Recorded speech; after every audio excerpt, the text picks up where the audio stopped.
Allison Pierce, 22 years old, had just finished her shift at a small coffee shop on the corner of 9th Street. Her co-workers recalled her as a cheerful person, always smiling even after a long day of work. But tonight was different. After the shop closed, she hurried out into the cold night, her denim jacket pulled tightly around her. The time was 9:15 p.m., and the streets were beginning to quiet down. The last of the students filtered into their apartments, the city's energy slowly ebbing away. But as Allison walked down the sidewalk, something seemed off. A witness at a nearby gas station later recalled seeing her waiting at a traffic light, her backpack strap clutched tightly in her hand. She looked over her shoulder every now and then, her eyes darting around as if she sensed something. Someone was following her, but then she simply disappeared. Her roommate, Sarah Miller, sent a simple text message. "Home yet?" The minutes passed, but the reply never came. The phone showed the message was delivered, but the screen remained eerily blank. It was the last time anyone heard from her. The next morning, Sarah woke to an empty apartment. Allison's bed was untouched, the blankets neatly folded just as she had left them the night before. At first, Sarah assumed Allison had stayed over at a friend's place or decided to spend the night somewhere. But by 7 a.m., when Allison still hadn't returned, worry began to creep in. The phone calls went unanswered. Texts were still ignored. Trembling with anxiety, Sarah dialed Allison's phone once again. Still nothing. The phone was off. A sense of dread filled the room. By 8 a.m., Sarah could no longer ignore the growing panic. She called the police. "My friend is missing," Sarah's voice cracked. "She didn't come home last night. This isn't like her." The Columbia Police Department, initially skeptical, suggested that Allison might have gone out for the night or stayed at a friend's dorm, as students sometimes did. But when Sarah insisted that this was unlike Allison, who always kept in touch, never stayed out without telling anyone, the police began to take it seriously. Within hours, the news reached Allison's parents in Jefferson City, a little over an hour away. When her father, David, received the call, his hands shook as he heard that his daughter had not come home. Allison's mother, Linda, collapsed into a chair, tears streaming down her face. The two of them quickly packed their bags and began the long drive to Columbia, a heavy weight of fear settling over them both. As they drove, Linda kept asking, "What if she crashed her bike? What if something happened on the way?" David tried to reassure her, but his own anxiety was impossible to hide. He too had begun to fear the worst. By the time they reached the Columbia police station, the initial missing person report was filed, and the investigation began. The police were cautious at first, thinking this might be another case of a student staying out late. But Sarah's insistence that Allison was responsible, well-organized, and always in contact made them take a different approach. The search began almost immediately. The streets of Columbia were filled with posters, flyers, and student volunteers. The city, once bustling with youthful energy, now felt unnervingly quiet with only whispers of concern. Friends and strangers alike joined the search, scouring every alley, every street, and every wooded area around 9th Street. Local news stations ran short segments, showing Allison's smiling face in a graduation cap, but with no answers. Her phone, which was still off, became a symbol of the uncertainty surrounding her disappearance. Every time a family member or friend called, they were greeted with the same cold, automated voice. The phone was dead. The silence was deafening. The search parties grew larger as the days passed, but despite their efforts, no new leads emerged. Allison's face appeared on bulletin boards, telephone poles, and even in the windows of stores.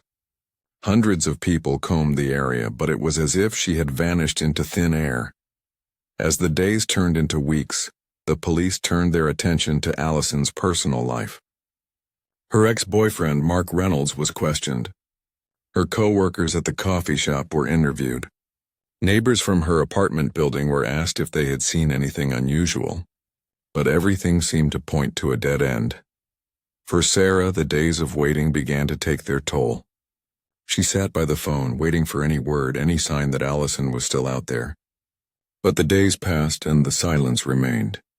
Linda and David, too, found themselves losing hope as the search turned colder with each passing day. It wasn't long before the story faded from the news cycle. Local interest waned, and soon Allison Pierce's case was classified as a cold case. The police were no longer actively investigating, and it seemed that her name, once splashed across the front pages, had begun to fade from public memory. But for Allison's family, the wait never ended. They refused to give up hope. Linda lit candles every night, praying that her daughter would return. David tirelessly searched for answers in online forums, trying to find other missing persons cases that had been solved after years of searching. And so, the mystery of Allison Pierce's disappearance stretched on, unanswered. But in the silence, the Pierce family knew Allison's story was far from over. If you want to uncover the mystery and find out what truly happened to Allison, like this video, subscribe to Unscripted Tales, and make sure to hit the bell icon for upcoming episodes. And tell me, from which city are you watching this cold case story? Don't forget to hit 5,000 likes on this video, and we will continue this gripping tale. The next morning, Sarah Miller woke up to an eerie silence. The sun had just started to break through the window of their small apartment on College Avenue, casting a soft glow across the room.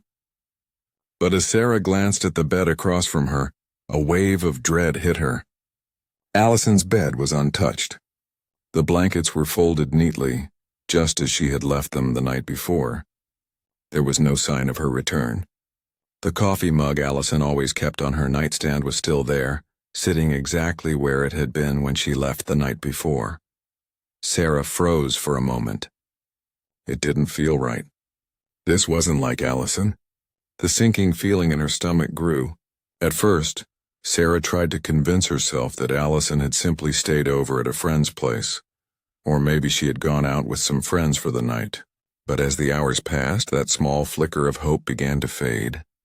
It was nearing 7 a.m., and there was still no sign of Allison. No call, no text, no message, nothing.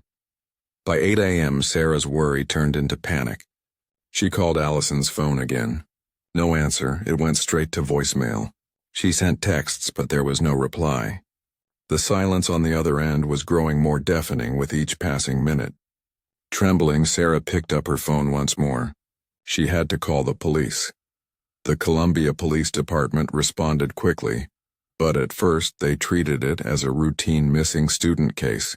They reassured Sarah that students often stayed out late, and sometimes they didn't return home right away. She's probably out with friends, they told her. They explained that there was no reason to panic just yet. But Sarah wasn't convinced. She knew this wasn't like Allison. She wasn't the type to disappear without a word. Sarah insisted, pushing the authorities to take the case more seriously. Meanwhile, Allison's parents, David and Linda Pierce, were in Jefferson City, just over an hour away. They were getting ready for their usual Saturday morning routine when they received the call. The news hit David like a punch to the gut.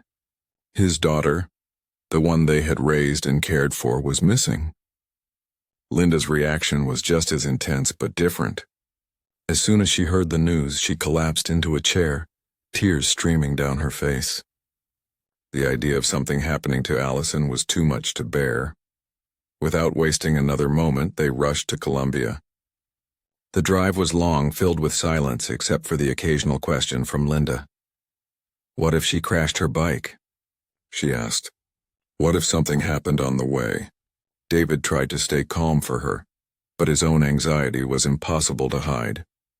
When they arrived in Columbia, the police had already begun their search, but the clock was ticking. Every minute that passed without finding any clues made the situation feel more urgent. The city, which had been bustling with life just hours before, now felt cold and distant. It was like a veil of tension had settled over it, and everyone knew something was terribly wrong. The police began retracing Allison's steps, but the clues were few and far between. The only lead they had was a witness from the gas station near Broadway, who had seen Allison waiting at a traffic light. He remembered her looking over her shoulder several times as if someone was following her. But after that, she simply vanished from sight. The search party spread out, fanning across the area, questioning anyone who might have seen something. But despite their best efforts, there was still no sign of Allison. No one knew where she had gone or why she had vanished so suddenly. It felt like she had disappeared into thin air. The city began to hold its breath, waiting for a break in the case. The tension was palpable, and the fear of the unknown started to settle deep in the hearts of Allison's family and friends. They could only wonder, where was she? What had happened? And most of all, who had taken her? As the hours stretched on, hope was starting to slip away. Each moment without new information felt like an eternity. The investigation seemed to be going nowhere, and Allison's name was beginning to fade from the news cycle, just like so many other cases before it. The police could find no new leads, no new witnesses, and yet in the quiet moments of despair there was something the Pierce family refused to do. They refused to give up hope. Allison's story was far from over, and the mystery of her disappearance would not be forgotten. And then, just when it seemed like the case would go cold, something happened that would change everything. The search for Allison Pierce was intensifying. What had started as a small localized effort quickly grew to involve the entire city of Columbia. Volunteers poured in from all over, eager to help in any way they could. There were search parties, signs, and posters plastered on every available surface. Flyers with Allison's smiling face filled the windows of stores, coffee shops, and campus buildings. Missing, they read, Allison Pierce. Last seen October 15, 2004. The message was everywhere, but despite the relentless search, there was still no sign of her. At night, the city that had once felt so vibrant now seemed haunted by Allison's absence. The quiet was broken by the steady sound of footsteps and the calls of search teams, sweeping through the dark streets and alleyways. Search dogs, trained to pick up the faintest scent, combed the area, following any lead they could find. But nothing turned up. The city's pulse, once full of energy, now felt like it was being held in suspense, waiting for a break in the case. Linda and David Pierce joined the search every night. They could not sit still, waiting at home, hoping for a call that might never come. Instead, they walked the streets, their feet aching, their hearts heavy with fear, but they couldn't stop. They could not bear to wait idly. Every corner, every darkened alley they searched. Every rustle in the bushes made their hearts jump, hoping it would be their daughter. But night after night they returned to the empty apartment with no new answers. As the days dragged on, the search became more frantic, but the city's hope was fading. The fear was becoming more real. The police had traced Allison's phone, but it was a dead end. The last signal came from near Broadway, just before she disappeared. But after that it went silent. No more pings. No more signals. Just empty silence and the unanswered question, where had she gone? There were a few leads that came through, though they seemed more like fleeting glimpses into the unknown. A taxi driver claimed to have picked up a girl who looked like Allison the night she disappeared. The man said he drove the girl and a man to the outskirts of town. But when the police followed up, it turned out the taxi driver's memory was unclear, and the description didn't fully match. It was a dead end. Another lead came from a gas station clerk who remembered seeing a young woman with long brown hair talking to a man near the soda machine around the time Allison was last seen. The man was described as tall, with graying hair, wearing a khaki jacket. The witness thought it might have been Allison, but again, the evidence wasn't enough to make a solid connection.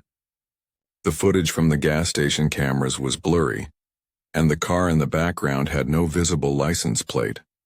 Another potential lead vanished, leaving more questions than answers. As the days went on, the public speculation grew. The media began to ask harder questions, wondering if Allison had disappeared on her own or if something more sinister had happened. Some people began whispering about the possibility that Allison had run away, but those who knew her best rejected that idea. Her roommate Sarah and even her parents insisted that she would never leave without a word. She had plans, dreams, and a future. It simply didn't make sense for her to vanish like that. The police found themselves under increasing pressure. The case was no longer just another missing persons report. The whole city was on edge. Parents hugged their children tighter. Students who once felt safe on the quiet campus of the University of Missouri now looked over their shoulders as they walked home at night. The fear in the air was thick, and it wasn't just from the absence of Allison. It was the creeping fear that someone out there knew what had happened and was still out there, hiding in plain sight. The media attention grew with every passing day, and the pressure on the police mounted. As more and more people gathered in vigil for Allison, the tension between the police and the public grew. The authorities were doing their best, but the frustration was palpable. The case seemed to be at a standstill, and with every passing day it felt like the chances of finding Allison alive grew smaller and smaller. And so the search continued, but with no answers, no closure. The city's fear had turned into a constant weight, pressing down on everyone. No one knew where Allison was or why she had vanished. And more than anything, they didn't know who was responsible. What if someone in this town knew more than they were letting on? Weeks passed, but there were no breakthroughs. The search for Allison Pierce had consumed the entire city of Columbia. Yet despite the tireless efforts of volunteers, the police, and her family, the leads kept collapsing one after another. The police questioned everyone who might have had any connection to Allison. Her ex-boyfriend, Mark Reynolds, was brought in for an interview. He seemed genuinely shocked by her disappearance, but he had an alibi. He had been watching a football game with friends that evening, and his story checked out. Nothing about him seemed suspicious, and he was ruled out as a suspect. Next, the police turned to Allison's co-workers at the coffee shop. They were questioned about her behavior on the night she vanished, hoping to find some clue about what might have happened. They all spoke highly of Allison. She was friendly, polite, and a hard worker. There was nothing unusual in her interactions that night. She seemed like her usual self, nothing out of the ordinary. The interviews with her neighbors also revealed no red flags. They all recalled seeing Allison around the building, but no one had noticed anything strange or out of place. With each interview, each lead, it became more and more apparent. Allison had vanished without a trace. The police grew more frustrated. They had no new evidence to go on, no new witnesses, and no suspects. It felt as if she had just disappeared into thin air, leaving behind nothing but questions. As time dragged on, the case started to lose its urgency in the eyes of the public. The media coverage slowed. The posters on the streets began to fade, the edges curling with time. The city moved on, its daily rhythm resuming without a second thought to the missing girl. The longer the investigation stretched on without any new developments, the less hope the community seemed to have. In the meantime, the Pierce family could not let go. They refused to accept that their daughter was just another forgotten case.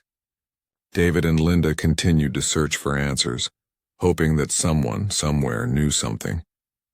They appeared on TV, pleading for anyone with information to come forward.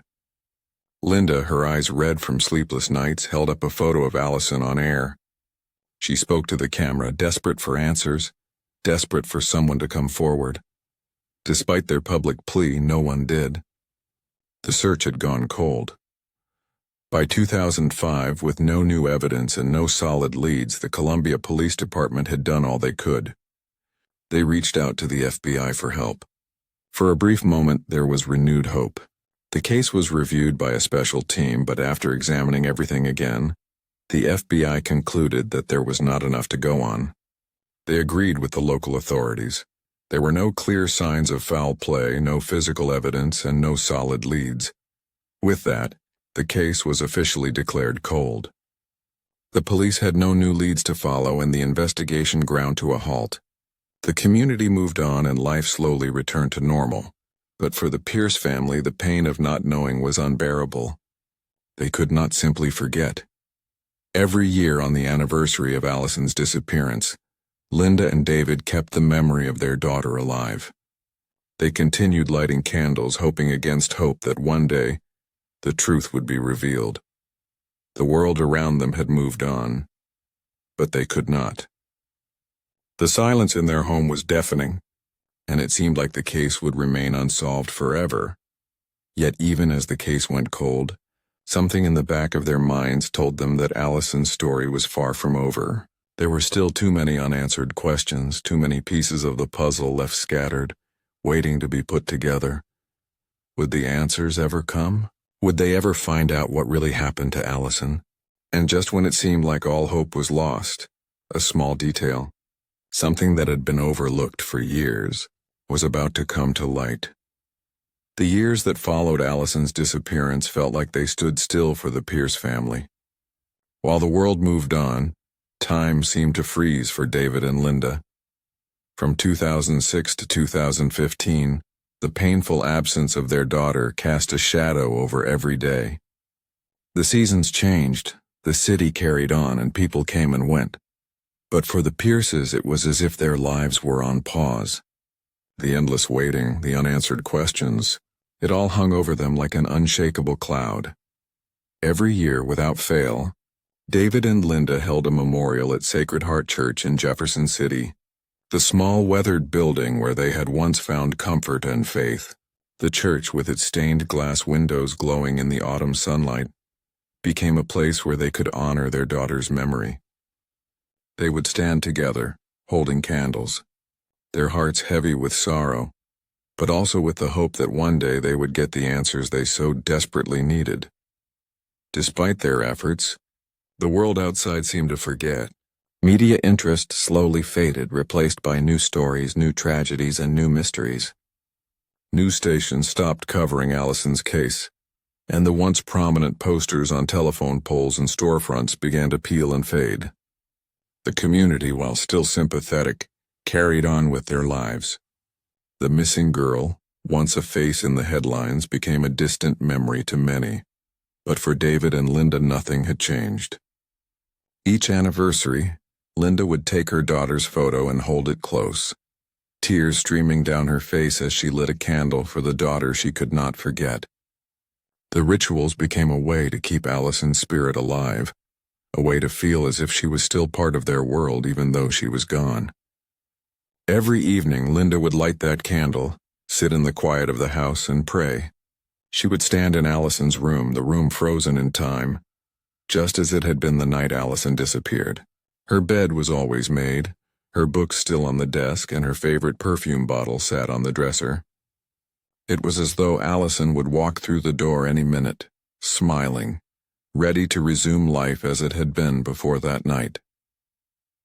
But with each passing year, the weight of the waiting grew heavier. The emotional toll on David became too much to ignore. His health began to decline. He started having trouble with his heart, experiencing chest pains that sent him to the hospital on more than one occasion.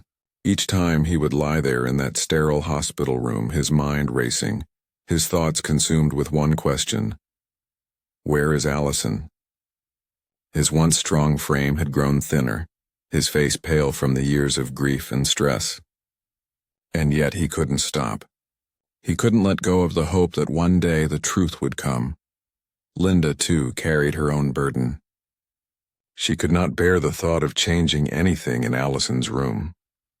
It remained untouched, as if Allison would walk in at any moment. The bed was made, the desk was cluttered with her things, and the small vase by the window always had fresh flowers. It was as if, in some way, Linda felt that by keeping everything as it was, she could hold on to her daughter just a little longer. The weight of the years of waiting began to take its toll on both of them. They lived in a kind of suspended state, a never-ending cycle of hoping and grieving. Every phone call, every knock at the door, every flash of light on the phone screen filled them with the same hope, only to have it dashed again when the answer was nothing. The pain of waiting was a constant ache in their hearts, a reminder that time was passing, but the answers were still out of reach. Yet despite all the darkness, there was a small flicker of light that never completely went out. For all the years of waiting, David and Linda held on to a thread of hope. They kept praying, kept lighting candles, and kept Allison's memory alive. The world may have moved on, but for them, the search for the truth never stopped. And then, just when it seemed like time had worn down their will to keep going, a small glimmer of hope emerged. A tiny detail, something that had been overlooked for years, was about to surface, and it would change everything. It was November 2016, and the fall chill had settled into the woods of Rockbridge Memorial State Park. The trees had shed their leaves, leaving the forest floor covered in a blanket of wet, decaying foliage. The quiet of the park was broken only by the sound of a hunter's footsteps as he tracked a deer through the brush. It was during this routine hunt that something unexpected caught his eye. There, beneath the thick layer of leaves, he noticed something pale. At first, he thought it was a piece of limestone, a rock or root perhaps buried in the earth. But as he knelt closer, he realized it wasn't a stone at all. It was bone. Human bone. His heart stopped. He stood up quickly and rushed to the nearest phone to call the authorities. The scene quickly became a place of tense activity. Within hours, police and forensic teams arrived, cordoning off the area. Yellow tape stretched across the trail, warning onlookers to stay back. The air was thick with the smell of damp earth as officers in white hazmat suits worked carefully, brushing away dirt and leaves with soft brushes, their movements deliberate, precise. It did not take long for the forensic team to discover more. Bone fragments scattered across the ground, along with decayed clothing, faded and torn but still recognizable. Among the fragments, something caught their eye, a wallet. Inside, a student ID card with the name Allison Pierce written on it. The news spread quickly. Allison Pierce, the young woman who had vanished 12 years ago, was now seemingly found.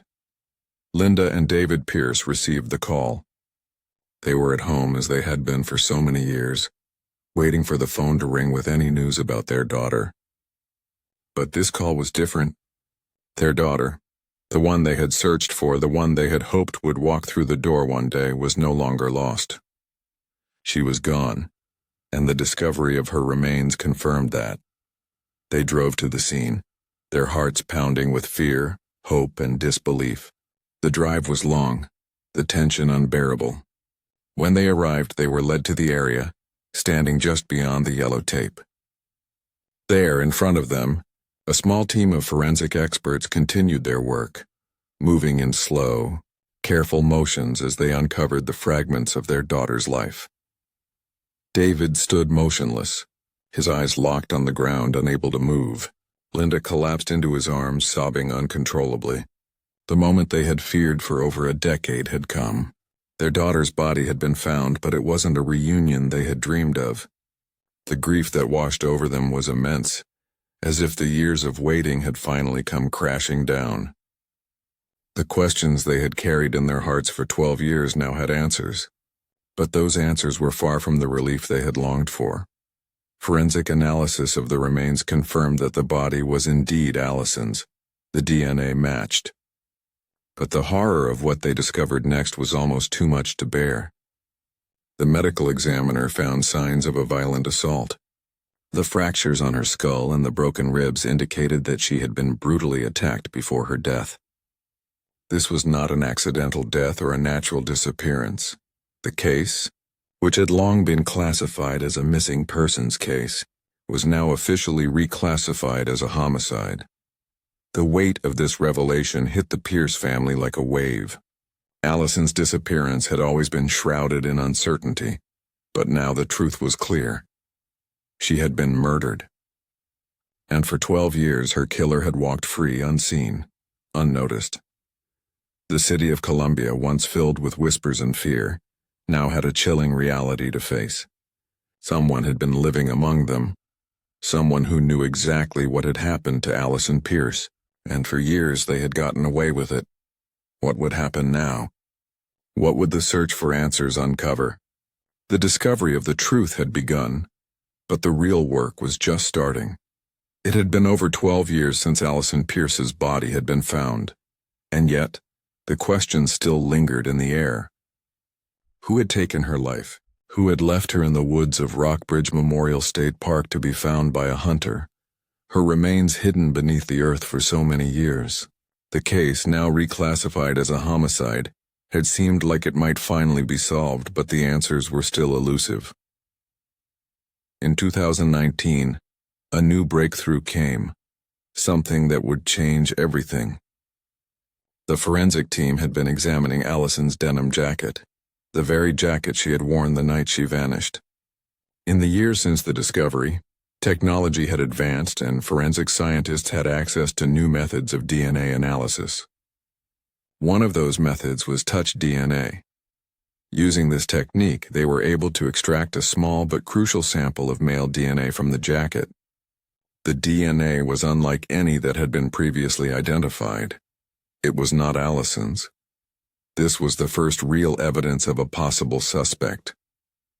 Investigators sent the DNA sample to CODIS, the national database of criminal DNA profiles, hoping to find a match. They waited in anticipation, hoping that this lead would finally point them in the right direction, but the results were disappointing. There was no match. The man responsible for Allison's death had never been in the system, but the breakthrough did not stop there. Determined to find a way forward, the investigators turned to another cutting-edge technique, genetic genealogy. This method, which had been used to crack several high-profile cold cases, allowed them to trace the DNA to distant relatives who had submitted their genetic profiles to ancestry databases. It was a long shot, but it was the only lead they had left, and then the breakthrough came. After months of painstaking research, the investigators found a match, a distant relative of the unknown male. The trail led them to a man named Thomas Keller. He was 38 years old in 2004, living just 2 blocks away from where Allison had disappeared. Keller had a history of harassment. He had been reported for inappropriate behavior toward women in the years leading up to Allison's disappearance. He was someone who had slipped under the radar at the time, someone who had been questioned in the initial investigation, but had been cleared because there was no evidence to tie him to the case. But now, with the DNA evidence, everything had changed. Keller was no longer just a name in an old case file. He was the prime suspect. The investigators were certain Thomas Keller had been living so close to Allison, and his history of troubling behavior made him a strong lead. He was the man who had left his DNA on her jacket, the man who had taken Allison from her family, and now they had a name to hold on to. The Pierce family was informed. For David and Linda, it was a wave of emotion they could hardly contain. For all these years they had lived with the pain of not knowing, of wondering if they would ever get the answers they so desperately needed. Now the truth was within reach. The hope they had kept alive for so long was finally beginning to burn brighter, but despite this new lead, the case was not yet solved. The police needed to confirm their suspicions. They needed to take the next step, gathering physical evidence to link Keller to the crime. The pressure was mounting. They had come so far, but there was still work to be done. As the investigation continued, the clock was ticking. The final piece of the puzzle was about to fall into place, and the moment of truth was closer than ever. The investigation had reached a crucial point. After years of searching, questioning, and waiting, the police were finally closing in on the person responsible for Allison Pierce's death. Thomas Keller, once a forgotten name in the case, had now become the primary suspect. His history of harassment and the match between his DNA and the evidence found on Allison's denim jacket made him the key figure in this long unsolved mystery. But the police needed more. They needed physical evidence, something that would confirm beyond a doubt that Keller was the one who had taken Allison's life. They knew they had to be careful. Keller had lived in the community for years, blending in, unnoticed. He had even participated in the search efforts for Allison when she first disappeared, handing out flyers and attending vigils. For years he had played the part of a concerned neighbor, but now, The truth was clear. The man who had once helped look for Allison was the same man who had taken her from her family. In 2021, the police launched a covert operation to collect Keller's DNA. They knew that they had to act quickly, but they couldn't afford to alert him. They needed to get close without raising suspicion. The opportunity came when Keller discarded a water bottle outside a gas station in Springfield, Missouri. It was a simple act, one that seemed completely ordinary, but it would turn out to be the key to cracking the case wide open. Undercover officers swooped in, collecting the bottle and securing it as evidence. The DNA extracted from the water bottle was sent to the lab. The results came back and the match was perfect. The DNA on Keller's bottle was a direct match to the male DNA found on Allison's denim jacket. There was no room for doubt now. Thomas Keller was the man who had taken Allison's life, and the evidence was irrefutable. The news sent shockwaves through the city of Columbia. After 17 years, the case was finally about to come to an end. But for those who had known Keller, the revelation was almost too much to process. People in the community began to remember the little things. Keller had been a regular fixture at the search parties, handing out missing person flyers looking like just another concerned citizen. He had even attended the candlelight vigils, standing among Allison's friends and family pretending to mourn, while secretly carrying the dark secret of what he had done. On the morning of Keller's arrest, a small team of officers surrounded his home in Springfield. The operation was meticulous, quiet, and swift. As dawn broke, the police moved in. Keller, still unaware of the storm about to hit him, stepped outside his home, ready to start another day. That's when the officers closed in, arresting him without resistance. The man who had evaded capture for so long was now in their custody. When news of the arrest spread, it sent shockwaves throughout the community. The residents of Columbia, once unaware of the man living quietly among them, were now forced to confront the truth. Keller had been there all along, and the man who had once helped in the search for Allison was now the one who had taken her life. For the Pierce family, the arrest brought mixed emotions. Linda and David had lived through so many years of hope, pain, and unanswered questions.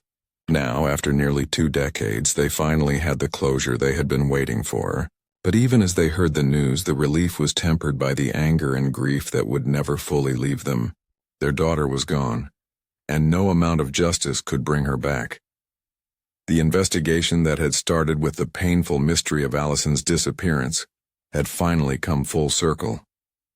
The case that had gone cold, that had been left to gather dust in the archives of the police department, had been revived with the power of modern forensic science. The breakthrough had come when it was least expected, but the journey to uncover the truth was far from over. The arrest of Thomas Keller was just the beginning of the legal process. What would come next? Would he be held accountable for the years of pain he caused? Would the truth finally be revealed in the courtroom? It was 2022, and the Boone County courtroom was packed.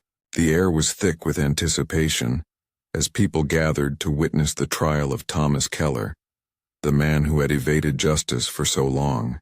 The once quiet community of Columbia, Missouri, had been shaken to its core by the discovery of Allison Pierce's remains and the arrest of the man responsible for her death. Now, after years of waiting, the truth was finally going to be heard in court. The courtroom was tense as the proceedings began. The family, friends, and community members who had waited for years for justice were all present, each person holding their breath. At the front of the room, the prosecutor, Rachel Donnelly, stood ready to present the case. She had worked tirelessly to bring this case to trial, and now it was her turn to ensure that Keller would face the consequences of his actions. Rachel began by laying out a clear timeline of the events surrounding Allison's disappearance and death. She meticulously went through every detail, from the night Allison left the coffee shop to the discovery of her remains in 2016. But the key piece of evidence was the DNA match between Keller's DNA and the sample found on Allison's denim jacket. This was the moment the case turned. The match was irrefutable, and Rachel made sure the jury understood the significance of this breakthrough. But the prosecution didn't stop there. A key witness from the gas station near Broadway took the stand. The witness, a clerk who had been working the night Allison vanished, testified that he had seen a young woman talking to a man who matched Keller's description. The witness recalled how the girl had appeared nervous, looking around as if she sensed something was wrong. He described Keller as tall, thin, and wearing a khaki jacket. The jury listened intently as the witness recalled those crucial moments, the moments that now seemed to confirm the chain of events that led to Allison's death. As the trial continued, the emotional weight of the case began to build. The Pierce family, who had lived through years of uncertainty, finally had a chance to speak. Linda and David, though still devastated by their daughter's death, took the stand to deliver victim impact statements. Linda's voice trembled as she spoke, her hands shaking as she held up a photo of Allison. She told the jury about the daughter they had raised, the joy she brought into their lives, and the pain of losing her. David, his voice heavy with emotion, shared the heartbreak of not knowing what happened to his daughter for so long. He spoke of the years they had spent searching, the endless nights of wondering and the hope they had clung to, even when it seemed like the truth would never come. The courtroom was silent as the jury listened to the Pierce family's statements. It was a moment of raw, heartbreaking honesty, a reminder of the human cost of the crime that had been committed. After the victim statements, the defense had their turn. Keller's defense team tried to cast doubt on the DNA evidence, suggesting that the DNA could have been transferred in a way that didn't involve a violent crime. They questioned the reliability of the genetic genealogy process and tried to argue that Keller had been wrongly implicated. But despite their efforts, the evidence was overwhelming. The jury had seen the timeline, heard the testimony, and understood the significance of the DNA match. There was no escaping the truth. The trial went into deliberations, and the jury weighed the evidence. It did not take long. The jury returned with a unanimous verdict: guilty of first-degree murder. The room erupted in emotion as the verdict was read aloud. The Pierce family, exhausted from years of waiting, finally had their justice. Linda and David collapsed into each other's arms, tears of relief and sorrow flooding down their faces. After so many years of uncertainty, they had finally found closure. The man who had taken their daughter's life would pay for his crime. Thomas Keller was sentenced to life imprisonment without the possibility of parole. The sentence was a reminder that justice, though delayed, had finally been served. The years of waiting, the endless searching, the unanswered questions, they had all led to this moment. But even as Keller was led away in handcuffs, the Pierce family knew that nothing could bring Allison back. The pain of losing their daughter would never fully go away. However, they could take solace in the fact that the truth had been uncovered and that justice had been done. The community, too, began to heal. The fear that had lingered for so many years, the fear that a murderer had been living among them, was finally put to rest. Allison's story had come to an end, and while it was painful, it also served as a powerful reminder of the strength of those who never give up, even in the face of unimaginable loss. The story of Allison Pierce and the years of heartbreak, mystery, and search for justice did not fade away after the trial. In fact, it sparked a media storm that swept across the nation. News outlets, podcasts, and documentaries began to cover the 17-year journey that had brought the case from the shadows into the light. The mystery of Allison's disappearance, followed by the discovery of her remains and the eventual arrest of her killer, became a symbol of the power of persistence and the advancements in forensic science. The case of Allison Pierce raised many questions that reached beyond the specifics of her case and touched on issues that were still very much relevant in today's world. The use of forensic technology, particularly genetic genealogy, had led to a breakthrough in solving cold cases that had once seemed unsolvable. However, This progress also sparked debates about privacy. Was it ethical to use genetic databases to track down suspects?